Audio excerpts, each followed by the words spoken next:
Olá, seja muito bem-vindo ao canal Transforma a Mente. Depois de 7 episódios, seria natural esperar que Neville encerrasse este livro entregando uma oração definitiva, uma frase perfeita ou uma técnica capaz de reunir tudo aquilo que aprendemos até aqui. Mas ele faz melhor que isso. No capítulo A Maior de Todas as Orações, Neville Goddard começa levando a atenção para um lugar muito mais profundo. Antes das palavras, antes do pedido e antes de qualquer ritual, existe algo acontecendo dentro de você que já participa da oração. É a maneira como a imaginação olha para a realidade e decide aquilo que merece ser reconhecido como verdadeiro. Neville abre o capítulo com uma afirmação direta: a imaginação é o começo da criação. Isso significa que a questão não está apenas no que alguém pede quando fecha os olhos. Está também naquilo que continua enxergando e imaginando ao sair da oração. Uma pessoa pode orar por prosperidade e continuar olhando para a própria vida como uma prisão financeira. Pode desejar reconciliação e ainda enxergar o outro apenas através das feridas antigas. Também pode pedir cura, liberdade ou uma nova oportunidade, mas permanecer emocionalmente presa àquilo que os sentidos apresentam como definitivo. É extremamente comum mudar as palavras da oração e continuar olhando para a vida com os mesmos olhos de sempre. E Neville ilustra esse trecho com uma imagem simples e poderosa. 2 homens olharam pelas grades da janela de uma prisão. Um viu as barras, o outro viu as estrelas. As barras eram as mesmas. A janela era a mesma. E a condição externa podia parecer idêntica. Mas aquilo que cada homem reconhecia diante de si não era igual. Esse ponto nos conduz ao encerramento de Oração, a arte de acreditar, de uma maneira inesperada. Ao longo desta jornada aqui no Transforma a Mente, a oração consciente deixou de ser apenas um pedido dirigido para fora. Aprendemos a entrar na aceitação interior, a reconhecer o eu sou, a observar a imaginação, a palavra subjetiva, as aparências e até as conversas mentais que continuam acontecendo depois que a oração termina. Mas o capítulo final coloca uma pergunta ainda mais íntima diante de nós. Qual olhar continua vivo depois de tudo isso? Em sua fé é sua fortuna. Aprendemos a reconhecer o eu sou como fundamento da identidade. Nesta etapa, Neville nos conduziu a orar a partir do estado em que a resposta já pode ser aceita interiormente. E agora, no último episódio, a manifestação da realidade toca a própria maneira como a consciência atua. Porque o problema pode nunca ter sido apenas orar pouco, usar palavras erradas ou não conhecer uma técnica eficiente. A pessoa pode passar minutos buscando fé sentida, mas ao terminar, continuar olhando para dinheiro, amor, saúde e futuro, com a mesma percepção de impossibilidade que tinha antes. Fique comigo até o ritual especial no final do vídeo, porque a conclusão de Neville não acrescenta simplesmente mais uma maneira de orar. Ela nos revelará a maior de todas as orações. Então, se 2 homens podem olhar através da mesma prisão e um enxergar barras, enquanto o outro encontra estrelas, talvez a pergunta decisiva não seja apenas aquilo que precisa mudar do lado de fora, mas qual olhar continua dando significado ao que está diante de você. E é no cotidiano que esse olhar começa a revelar silenciosamente qual oração ainda permanece ativa dentro de nós. Uma pessoa pode pedir prosperidade pela manhã e poucas horas depois olhar para uma conta e enxergar apenas impossibilidade. Pode orar pela transformação de alguém que ama, mas continuar definindo essa pessoa pelo erro que cometeu, pelo comportamento que repetiu ou pela ferida que deixou. Pode desejar cura e, mesmo buscando um novo estado por dentro, permitir que toda a atenção permaneça presa à doença que os sentidos apresentam. A oração pede mudança, enquanto o olhar continua confirmando permanência. Neville descreve outra forma de enxergar quando afirma que o homem perfeito não julga pelas aparências. Ele julga verdadeiramente. Essa frase toca em algo muito mais íntimo do que simplesmente pensar positivo. Julgar pelas aparências é permitir que aquilo que está visível agora decida sozinho o significado da realidade. Se existe pouco dinheiro, a mente conclui que existe fracasso. Se alguém se afastou, o coração declara rejeição. Se uma oportunidade ainda não apareceu, a demora começa a parecer abandono. Se uma pessoa continua repetindo determinado comportamento, ela recebe, interiormente, o mesmo nome todas as vezes. E assim, sem perceber, alguém pode pedir uma nova realidade enquanto continua olhando para tudo através da antiga consciência. Neville acrescenta sobre o homem perfeito. Ele vê os outros conforme ele deseja que eles sejam. Não se trata apenas de desejar que alguém mude.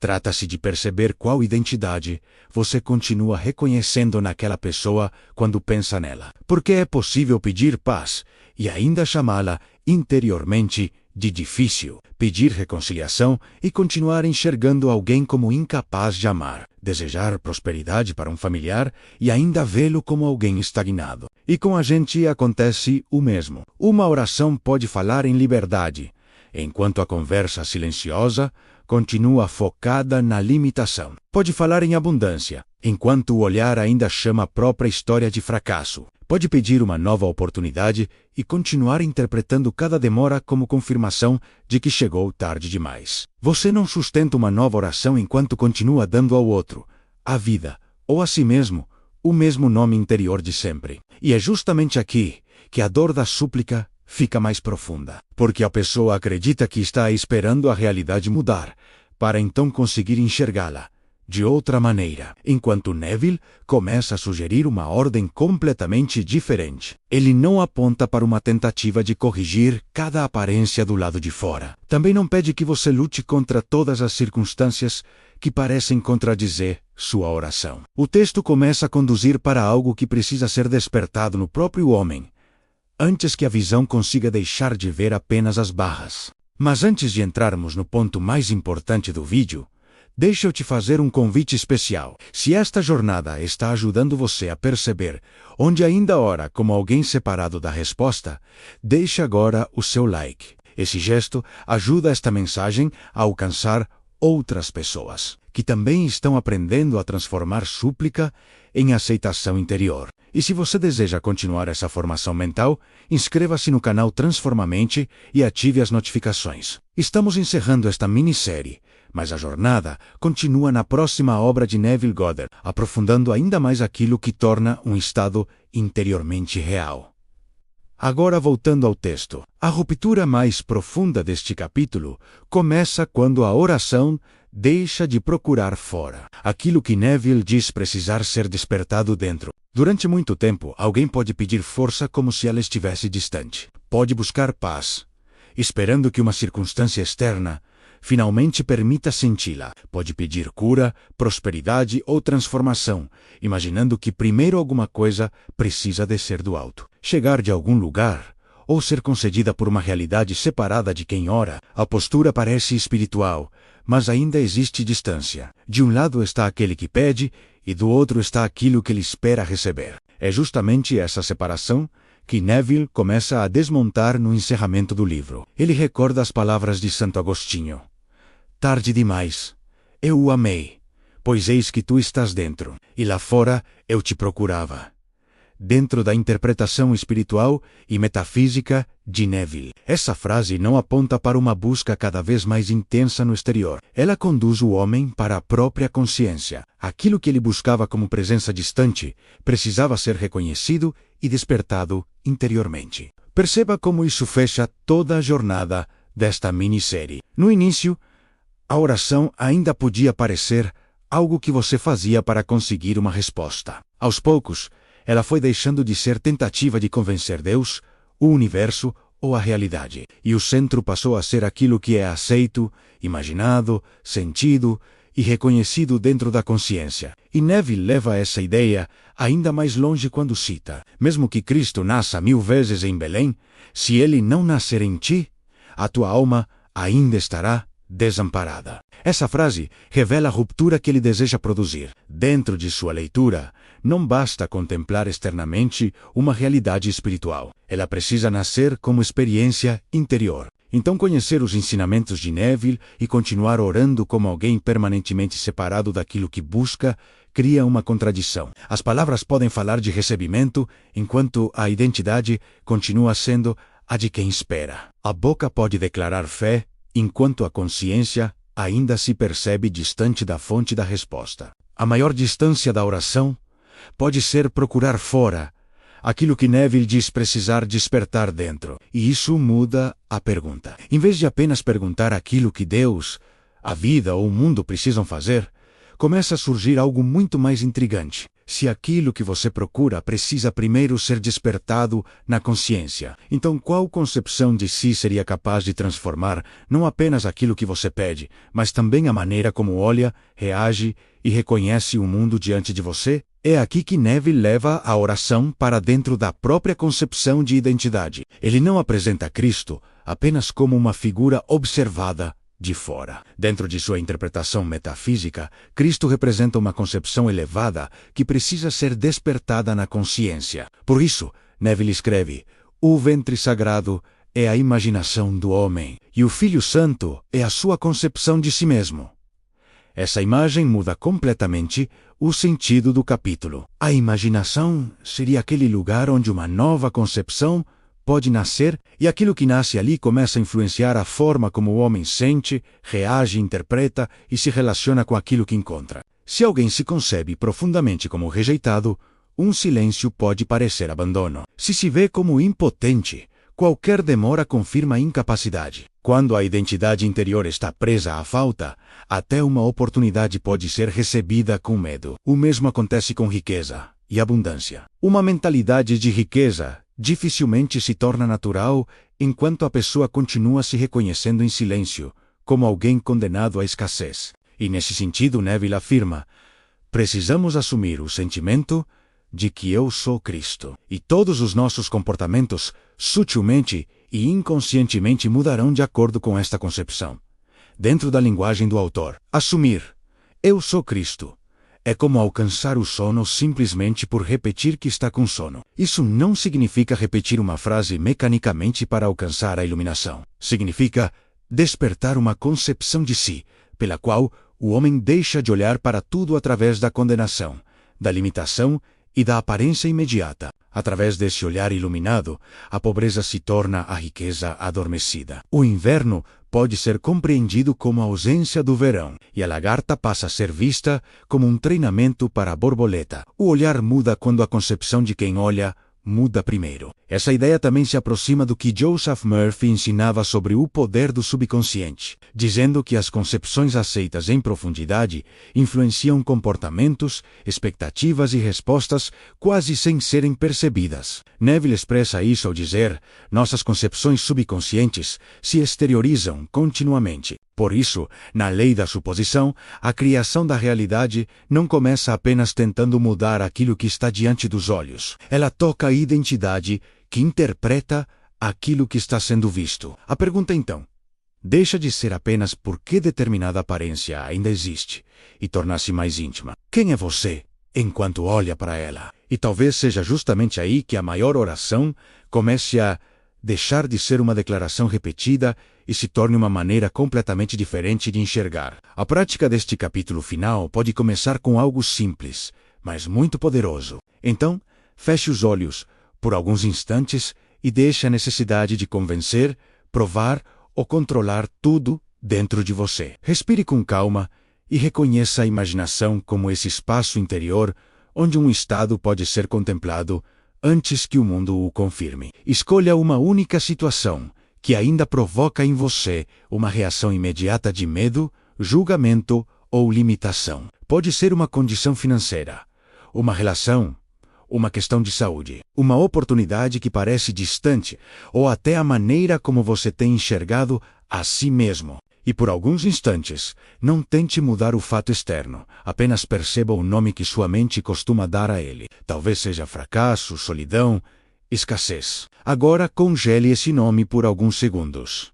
Esse exercício acontece na concepção interior. Em vez de permitir que a aparência determine automaticamente o significado da situação, faça uma pergunta silenciosa. Olhando pela visão crística de um iluminado, como eu representaria essa palavra ou situação que está me aborrecendo? Talvez a resposta seja uma nova oportunidade, onde antes você só enxergava desemprego, abandono, infelicidade. Neville usa a imagem da lagarta e da borboleta justamente para mostrar esse tipo de olhar. A lagarta não precisa desaparecer diante dos olhos para que a consciência reconheça a beleza que ela contém. Ele também escreve: a criação está completa. Você chama sua criação à existência, sentindo a realidade do estado que você clama. Então não force uma emoção extraordinária. Apenas experimente olhar novamente para a mesma condição, sem repetir imediatamente a antiga definição. E permita que uma possibilidade diferente exista dentro de você por alguns segundos. Agora repita interiormente com tranquilidade: eu vejo além da aparência. Eu habito o estado mais elevado. Eu desperto o divino em mim. Eu sou Cristo. Minha dica é que você pause o vídeo e permaneça alguns minutos refletindo em silêncio. Essa é a micro-vitória final desta minissérie. Você não precisa transformar completamente sua percepção agora. Basta perceber que pode olhar para a mesma realidade, sem ser obrigado a continuar sentindo aquele mesmo significado interior. As barras podem continuar diante dos olhos enquanto a consciência aprende a enxergar as estrelas. Por alguns segundos, a aparência permanece a mesma, mas você já não está obrigado a enxergar da mesma maneira. Dentro da interpretação espiritual de Neville, esse é o movimento de despertar aquilo que permanecia adormecido na consciência. E depois de tudo aquilo que atravessamos em oração, a arte de acreditar, talvez seja justamente aqui que a técnica começa a perder importância. Porque aquilo que Neville coloca diante de nós agora não é mais apenas uma nova forma de pedir, imaginar ou afirmar. É olhar para a mesma situação, só que através de uma visão iluminada. A maior oração então não termina naquilo que você pede. Ela toca aquilo que você desperta para ser. Por isso, Neville encerra o livro com uma afirmação poderosa. Vamos assumir o sentimento de eu sou Cristo, até que a nossa declaração consciente se torne uma concepção subconsciente. Desperte a Deus, e seus inimigos se extinguirão, pois não há maior oração para o homem. Ele também cita a passagem bíblica: todos nós, com a face descoberta, refletindo como um espelho a glória do Senhor, somos transformados de glória em glória na mesma imagem, através do Espírito do Senhor. E então, se esta jornada iluminou algo em você, escreva nos comentários: eu desperto o divino em mim. Faça dessa frase um sinal de decisão interior e de pertencimento a esta comunidade que atravessou, capítulo após capítulo, uma nova forma de compreender a oração. E parabéns para você que maratonou toda essa minissérie, tenho certeza que ela te transformou em algum aspecto. Fico feliz se puder compartilhar sua experiência conosco. Seu depoimento ajuda e incentiva a transformação de outras pessoas. E quando olhamos para trás, percebemos o quanto essa jornada foi nos elevando até aqui. Mas se você chegou agora, sugiro que volte e reveja toda a série. Absorva cada detalhe, porque isso não é apenas conhecimento. É um processo de transformação mental completo. No primeiro capítulo, aprendemos que oração é a arte de acreditar, e que não se trata de pedir de longe, mas de começar a aceitar interiormente aquilo que ainda não apareceu. No segundo, entramos na dualidade da mente e percebemos que uma parte pode pedir, enquanto outra continua aceitando o contrário. No terceiro, fé e imaginação mostraram que não basta desejar. É preciso aprender a imaginar, a partir do estado realizado. No quarto, a indução controlada revelou a importância de uma mente menos vigilante, mais receptiva e capaz de aceitar uma impressão sem ansiedade. No quinto, a lei da transmissão de pensamento mostrou que a palavra subjetiva continua sendo enviada depois que a oração termina. No sexto, vimos que distância, tempo e aparência pertencem aos sentidos, mas não precisam ter a palavra final dentro da consciência. No sétimo, Boas Novas revelou que nossas conversas mentais também estão orando, e que aquilo que repetimos em silêncio pode anunciar conflito ou anunciar o bem. E agora, neste oitavo e último capítulo, Neville levou tudo ao ponto mais profundo e revelou a maior de todas as orações. Assista a playlist completa desde o início. Um card aparecerá no final do vídeo. Agora que você conhece o último capítulo, os primeiros episódios podem ganhar um significado completamente novo. Porque esta conclusão não é um ponto final. Neville termina esta minissérie mostrando que um estado é chamado à experiência pelo sentimento de sua realidade. E essa frase abre imediatamente a porta seguinte. A nossa próxima jornada será do livro O Sentimento é o Segredo. E no primeiro capítulo, A Lei e sua Operação, entraremos justamente na pergunta que sobra depois de tudo aquilo que aprendemos aqui. Se a oração depende de aceitar um estado como real, o que faz esse estado parecer verdade dentro de nós? Se você quer continuar essa formação, inscreva-se no canal Transformamente e ative as notificações, pois a próxima etapa começa exatamente onde esta terminou. E esse foi o 8º e último capítulo da minissérie Oração. A Arte de Acreditar, de Neville Goddard, aqui no canal Transformamente. Nos vemos no próximo vídeo, pois a nossa transformação mental está apenas começando. Muito obrigado!